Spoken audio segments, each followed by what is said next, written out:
Det, der bliver diskuteret i dag, det er handlingsplanen for den uddannelsespolitik, som Region Hovedstaden har lanceret. Det er jo rigtig spændende, for det har ikke tidligere været diskuteret, kan man sige, i det her forum.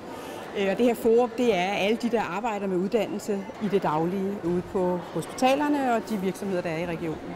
Men hovedstadsregionen her, der bor en tredjedel af den danske befolkning.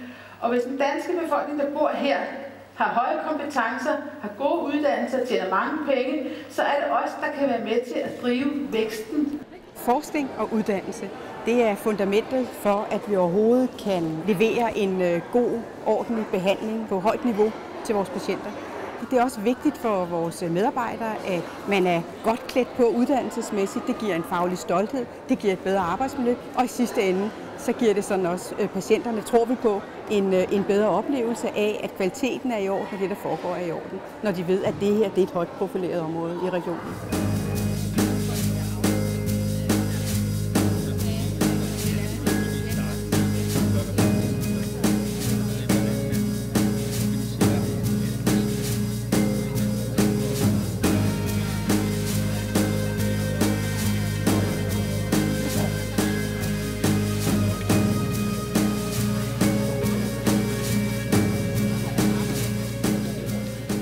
Formålet er at få sat nogle ord på den handlingsplan, altså nogle ord, som kommer fra det, jeg vil kalde virkeligheden, som kobler de politiske ambitioner, der er i uddannelsespolitikken, med de handlingsplaner, der er, og med det, der rent faktisk allerede foregår ude i virksomhederne, ude på hospitalerne.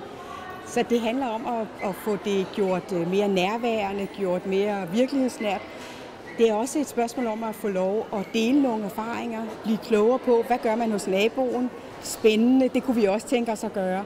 Det er enormt vigtigt at dels at blive hørt på det, man arbejder med, men også at høre noget om, hvad de andre arbejder med.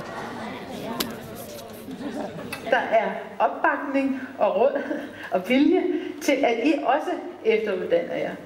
Det er i min verden mindst lige så vigtigt som selve uddannelsen.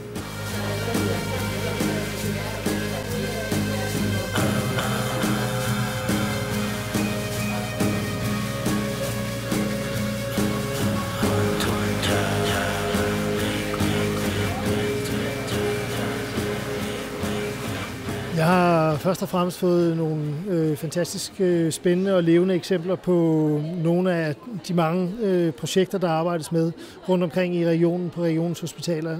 En workshop omkring, hvordan vi inddrager patienterne i vores uddannelsesaktiviteter og i vores læring. Jeg har fået det ud af dagen, at det har været, at det nok skal komme til at gå godt med samarbejdet med HAU.